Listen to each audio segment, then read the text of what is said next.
You're tuned into Click Catalyst Digital Diaries. Welcome back. I'm your founder, friend, and host, Poojan. Here's Alex and Maya with today's deep dive. Welcome back to the Deep Dive, the show where we dig into the source material, the data, the policy, the research, and give you the strategic shortcuts you actually need. And today we're tackling a big one. A huge one. I think it's maybe the single biggest, most paralyzing crisis facing any new creator or marketer trying to get onto YouTube in 2025. We're talking about the organic ceiling. It's a very real barrier. I mean, the whole landscape now is defined by this paradox, right? Anyone can publish content, that's easy. But getting discovered, getting seen organically, that's almost impossible. And the numbers back that up. Oh, completely. We see it everywhere. Organic reach on the big platforms like Facebook pages. Wow. It's in the single digits now. You're lucky to get, what, 2, maybe 5% of your followers seeing your stuff? The free visibility is just gone. It's gone, which puts you, the creator starting today, in this position we're calling the algorithm cold start. Right. You have zero audience. You probably have a pretty limited budget. And you're up against, what, hundreds of hours of video being uploaded every single minute? The system isn't just saturated. It's almost sealed off to newcomers. Exactly. So that brings us to the question that I think keeps everyone up at night, and this is what we're really diving into today, is paying for YouTube ads. Is that the necessary jumpstart you need to get, organic escape velocity? Or is it the kill switch? Or is it the guaranteed way to just confuse the algorithm and kill your organic future before you even get off the ground? And this is such a charged debate. I mean, it's almost emotional in the creator community. You spend 5 minutes on any forum and you will see these horror stories. Oh, yeah. People are terrified that one bad ad campaign will just tank their channel forever. They think the algorithm will actually punish them for paying. But that's what this deep dive is for, right? To move past the fear and the anecdotes. Exactly. We have specific 2025 data now. We have critical policy updates from YouTube, and we even have some rare architectural insights, including statements straight from YouTube's director of growth. So we can analyze this scientifically. We're focusing on the mechanics, the real decision-making, not just another tutorial. So our mission today is to give you a clear decision framework. We're going deep on how to use paid ads to accelerate organic growth without the long-term damage. Moving past the myths, focusing on the tools and the mechanics of what works right now in 2025. Precision, that's the goal. Okay, let's unpack this. So before we even talk about spending a single dollar on an ad, you have to get your head around how the modern YouTube algorithm has changed. Right. Because if you don't understand this fundamental shift, you're set up to fail. It's the #1 reason people get this wrong. And the biggest misconception, the one that just won't die, is that the algorithm's job is to push your videos out to people. Precisely. That's the old model. That's thinking of YouTube like a shelf at a video store that needs filling. The algorithm has moved almost entirely away from that push model. So what is it now? It's a pull model, a really sophisticated one. And that distinction is everything. The system isn't just trying to rack up raw views or watch time for today. It's asking a much smarter question every second of the day for every single viewer. What is the single best, most perfect video for this person in this context right now? That's a huge mindset shift for a creator. If you really internalize that, your focus immediately goes from like SEO hacks and keyword stuff. To the viewer experience? Yeah, the quality of the actual experience. Because if it's trying to automate recommendations, it's basically trying to be your best friend who knows exactly what you want to watch. That is the perfect analogy. It's trying to replicate that feeling you get when a friend sends you a link and says, you have to see this. That's the goal. That's the high satisfaction outcome it's chasing. So the main goal, the one that drives everything else, is maximizing viewer satisfaction. Yes, to build a long-term relationship with that viewer. Which keeps them on the platform longer. Which keeps them on the platform longer, lets them see more ads, and makes YouTube more money in the long run. So it's not just about quality for quality's sake. It's directly tied to their business model. Okay, so how do they measure something so abstract, like satisfaction? How do you put a number on that? They use a whole array of signals layered on top of each other. First, you have the direct feedback stuff. Like the surveys. Exactly. Those little surveys that pop up asking how you felt about a video. Were you satisfied? Did it deliver on the title? But, and this is critical, they also look at the negative signals. The not interested button, the channel killer. That button is incredibly powerful. Clicking not interested, or even worse, don't recommend channel, can be a veto that outweighs dozens of likes. It's a very strong negative signal. So it's not just about getting likes, it's about avoiding those big red flags. Right. And then the second layer is all about what you do after you watch. Did you go down a rabbit hole of other videos on YouTube, or did you close the app? So if my video consistently makes people leave the platform, that's bad. That's a huge negative signal. But if your video leads them to watch 3 more videos, even if they're from other channels, that's a massive positive signal. It means you contributed to a healthy session. And this all gets personalized, right? The system doesn't treat my 8 p.m. TV viewing session the same as my 8 a.m. phone scroll. Not at all. The context is everything. The algorithm knows the difference between your lean-back living room TV habit, where you want long-form stuff, and your lean-forward mobile viewing during a lunch break, where you might want a quick, dense tutorial. Wow. The same video could be a perfect recommendation in one context and a terrible one in another. It's all about matching the content to the viewer's current device, time of day, and viewing history. Okay, so that context makes breaking through that organic ceiling even tougher. Let's get down to brass tacks. For a new creator, what are the absolute key ranking signals you have to hit in 2025 to prove your video is valuable? Okay, 3 big pillars. The first one is still king, audience retention, and average view duration, or AVD. How much of the video people actually watch? Exactly, and the percentage is what matters most. The sources we're looking at suggest that, 50 to 60% retention is good.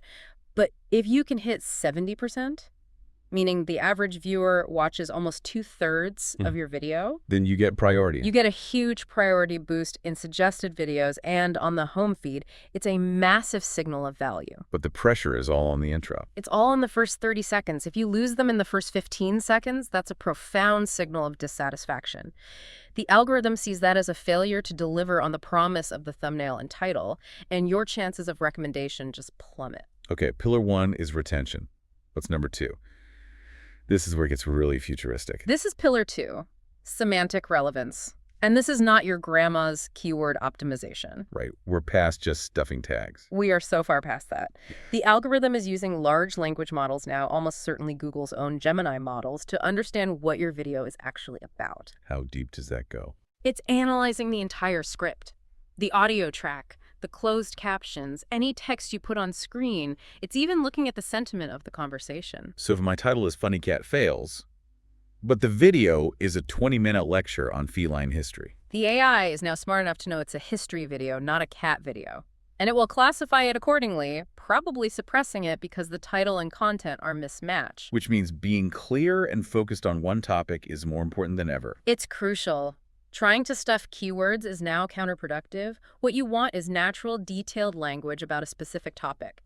The AI can tell the difference between day trading stock tips and long-term retirement planning.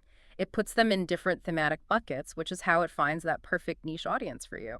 And that leads right into the third pillar, doesn't it? Yeah. If you're all over the place with your topics, you can't build authority. Which is the third pillar. Eat signals. Expertise, authoritativeness, and trustworthiness. This is huge now, especially for what YouTube calls YMYL topics. Your money or your life. So health, finance, news.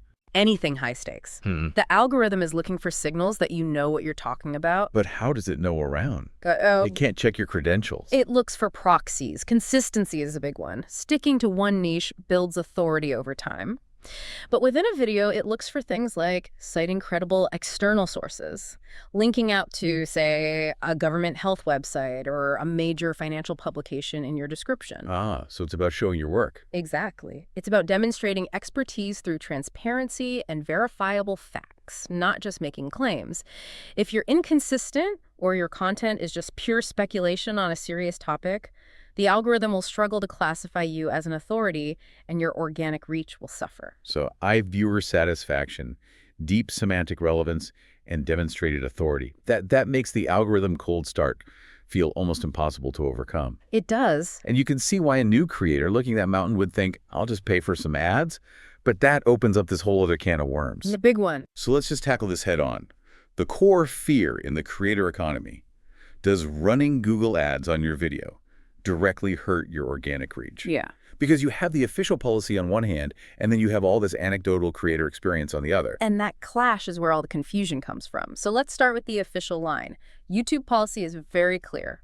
It states that using promote or running Google Ads does not negatively affect your organic reach. And the reasoning is what? That the recommendation system and the ad system are two completely separate things architecturally. They don't talk to each other in a way that would create a penalty.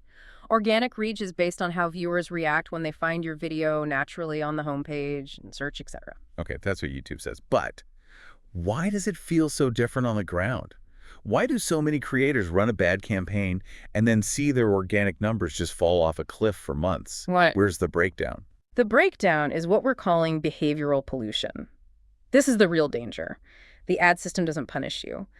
But running a badly targeted ad floods the recommendation system with terrible negative satisfaction signals. So it's not a penalty, it's data poisoning. That is the perfect way to put it. It's not that YouTube hates paid traffic.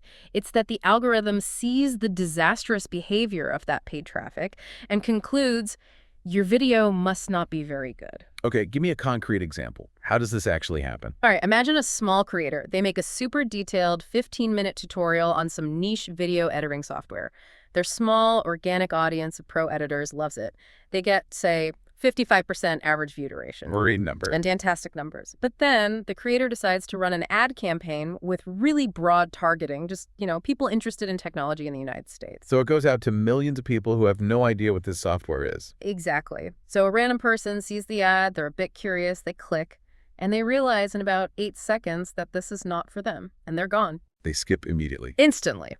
Now, multiply that by thousands of paid views. Your overall average view duration plummets from 55% down to, 8%. The recommendation engine just logged thousands of sessions that ended in profound dissatisfaction. It's sending a massive garbage signal to that smart AI we just talked about. Yes, it's telling the AI, hey, that video we thought was super valuable to a niche audience, turns out most people hate it. We've seen proof of this. Oh, yeah. There's an anecdote of a creator who ran a tiny test, literally spent £1 on an ad. The targeting was bad. It went to people who didn't care about it. And what happened? It wasn't just that the ad failed. Their organic click-through rate, their impressions from suggested videos, they cratered the next day. And it took them 4 months to get back to their baseline. Wow. From £1. It wasn't a penalty for the money. It was the damage from the bad data, the pollution. And that leads to the idea of the zombie subscriber, right? The long-term damage. Yes. That's the real risk. You run a broad campaign, and you get these subscribers who saw one ad, thought it was kind of interesting, and subscribed. But they never watch anything else. They're just dead weight on your channel. Worse than dead weight. Because when you release a new video, YouTube shows it to a slice of your subscribers first to see how they react. And the zombies just ignore it. Or click and leave. Which sends a terrible initial signal to the algorithm that even your own subscribers don't like your new content. They actively sabotage your new video launches. So if you're going to use ads, the goal can't be just getting views. It has to be about quality. The goal has to be finding a paid audience that behaves almost identically to your best organic audience. Okay. The targeting has to be ultra tight. You need them to watch, to engage, to send positive satisfaction signals back into the system. Otherwise, the risk of that behavioral pollution is it's too high. Okay, so that fear of behavioral pollution is real. It's mechanically real, especially for a small channel where just a few thousand bad views could absolutely wreck your averages. It's a valid fear. So the big analytical question for 2025 has to be, how do you safely run these experiments and check your paid performance without letting it contaminate your core organic numbers? And this is where the big game-changing update comes in. In late 2025, YouTube Analytics rolled out separate organic and paid performance filters across all the key metrics. Finally. This isn't just a nice-to-have feature. This is the safety mechanism. This is the mechanical solution to behavioral pollution.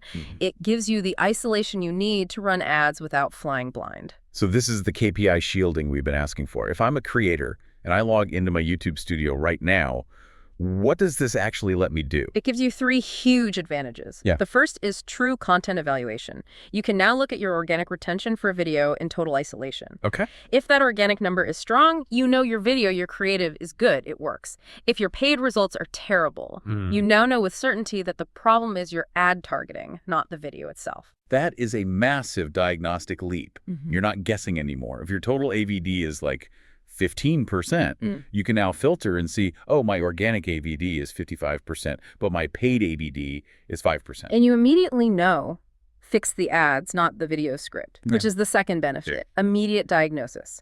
You can tweak your ad campaigns, change your targeting, try a new format, and you can see the direct impact on paid performance without it muddying your organic data. So you can experiment safely. You can experiment with confidence. And the third benefit, which is maybe the most important for new channels, is the KPI shielding itself. Explain that. Paid traffic will almost always have a lower click-through rate and lower retention. You're hitting a cold audience. They didn't ask to see your video. In the past, that would drag down your channel's overall averages. Right, which looks bad to the algorithm. But now you can filter it out. So the recommendation engine sees your true, high-quality organic performance unburdened by the data from your cold traffic experiments. Your organic potential remains protected. Okay, so if I'm using these filters, what am I looking at side by side? What are the key comparisons? First is the obvious one. Organic CTR versus paid CTR. You should always expect organic to be higher. That's your core audience. The key is to just accept that a low paid CTR is normal for cold traffic and not panic that it's hurting your organic health. And then the big one, retention. The pollution danger zone. Here, you look at retention at 30 seconds. That is the critical test. You pull up the two retention curves, paid and organic.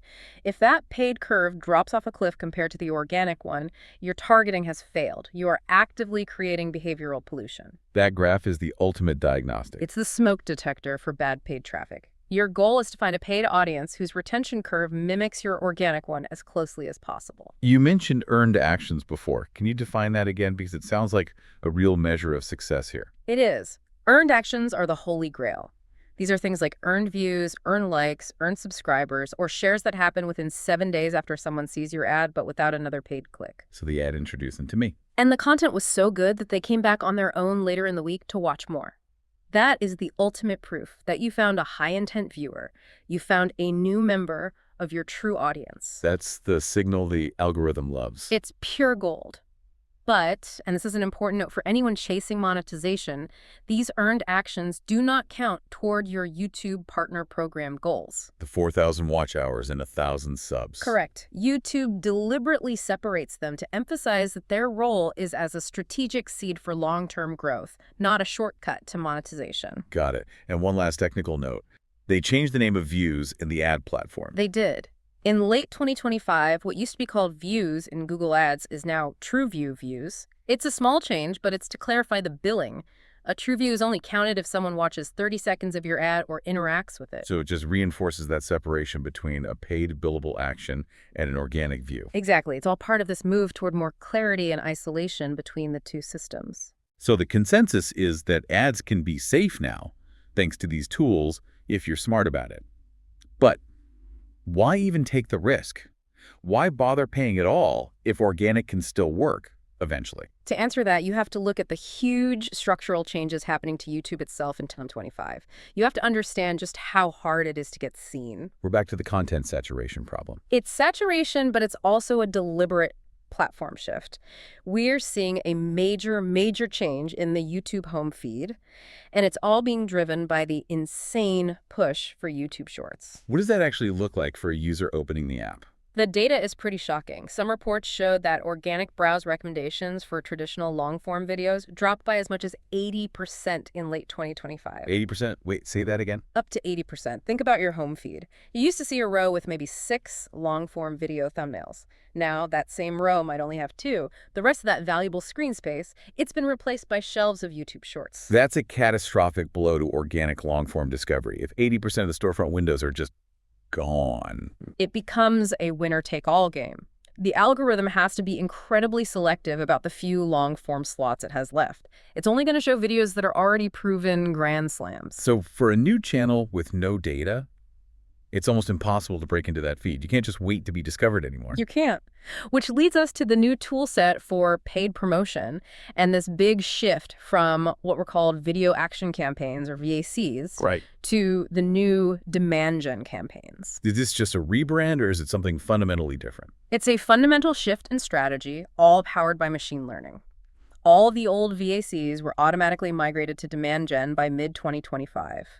And the difference is that VACs are mostly just about getting clicks and views on YouTube. Okay. Demand gen is a multi-surface strategy. The AI leverages the entire Google ecosystem. What does that mean? What's the It ecosystem? means your ads can now show up as YouTube Shorts, as standard in-feed video ads, but also in the Google Discover feed on Android phones, and even as image ads inside Gmail. Wow. So it's not just one ad on one video, it's a whole journey. Yeah. It's a multi-touch journey. The AI can nurture a potential viewer. Maybe they first see your brand in a quick YouTube short, then later they see an image of it in their Gmail, and then finally they get served your long-form video. So you're moving from just buying a view to actually building a persistent brand presence. Exactly. For a new channel, that constant visibility is how you fight back against that shrinking organic real estate. And since the home feed is all about shorts now, we have to talk about the shorts algorithm. Is it the same logic? Is it all about retention? Not quite. The user behavior is different, so the algorithm prioritizes different things. People swipe, they don't click thumbnails. So click-through rate, CTR, is basically irrelevant for shorts. So what's the key signal? Two things. Yeah. Replays and watch duration. The goal is to get as close to 100% watch duration as possible. So you want them to watch the whole thing. And ideally, watch it again. Shorts that loop naturally or have some kind of satisfying reveal that makes you rewatch, those get pushed to massive audiences. It's all about that watch time percentage. So what's the strategy for a new creator trying to use shorts and long form together? You use Shorts as a high-speed funnel. You can build a subscriber base really quickly. You use pinned comments and calls to action to drive them to your longer videos. And those subscribers count for monetization, right? Critically, yes. Subscribers you get from Shorts do count toward the 1,000 you need for the partner program. The watch time from Shorts doesn't count for the long-form goal, but it's a fantastic way to hit that first subscriber milestone fast. Okay, so we've got the problem, which is behavioral pollution. We've got the safety net, which is the new analytics. And we've got the opportunity with demand gen in this super saturated world. Right. So what's the ultimate philosophy here? What's the mindset a creator needs to succeed in 2025? The philosophy comes straight from YouTube's own director of growth, and it's simple. Create for humans, not for metrics. I like that. With the AI being so sophisticated now, with it understanding language and sentiment, trying to game the system is a losing battle. The only thing that works is creating content that delivers genuine, concentrated value to a real person. So the AI is so smart now that the only real hack left is to just make a great video. Make a great video and then use paid ads strategically to find the very specific group of people on the planet who will think it's great. That's the strategic seeding we talked about. That's it. You're not using ads to buy 10,000 vanity views. You're using ads to find the right 100 views that give the algorithm high quality, high retention data. You're giving it the seed data it needs to learn who your ideal viewer is, so it can go find more of them for free. So how do you actually find that quality seed data? How do you target that precisely? You have to go way beyond basic demographics. You need to use the advanced tools in Google Ads, specifically custom intent audiences and affinity audiences. What's a custom intent audience? That lets you target people who have recently searched for specific high-intent keywords on Google. So if your video is a review of a camera, you can target people who just searched for best mirrorless camera under $1,000. So they've already raised their hand and said, I'm interested in this topic. A pre-qualified audience. The super qualified audience, you're finding the people the organic algorithm just hasn't stumbled upon yet. And that ensures their behavior will be positive and will train the recommendation engine correctly. And this all has to be affordable, which brings us to the economics of it. We have to talk about quality score. Quality score is everything in the ad auction. It basically determines your price. And it's based on three things: your expected click-through rate, your ad's relevance, and for YouTube, the landing page experience, which really just means your video's retention. And if your quality score is low, your costs go up. They don't just go up, they skyrocket. The data shows that improving your quality score from a 5 out of 10 to an 8 out of 10 can cut your cost per click in half. 50% cheaper. For better traffic, you're paying less to get higher quality data just by proving to Google that your ad and your video are actually good and relevant. And that all starts with the ad itself. The creative has to feel native to the platform. Yes, the era of the glossy traditional TV commercial on YouTube is over. They get skipped. We see time and again that creator-led direct-to-camera ads, stuff that feels like a real YouTube video, performs so much better. What kind of numbers are we talking about? The Google Pixel campaign is a great case study. Their creator-led ads got 49% higher watch time and 128% higher consideration than their polished brand spots. Wow. Because they look and feel organic, people treat them like organic content, they watch longer. And we're even seeing that longer shorts, like 30-plus seconds, can perform just as well as 15-second ads if the content is actually useful. So it's a full circle. Make a great video, make the ad feel like a great video, target the right people, your costs go down, your audience quality goes up, and you feed the organic algorithm with perfect data. And you have to remember the goal. The goal is not the view count. That's a vanity metric. The goal is to efficiently acquire new viewers and give the algorithm that beautiful, high-retention data it needs to do its job. The money you spend is an investment in market research. Okay, let's synthesize all of this. The final verdict is this. Google Ads is not a savior, and it's not a channel killer.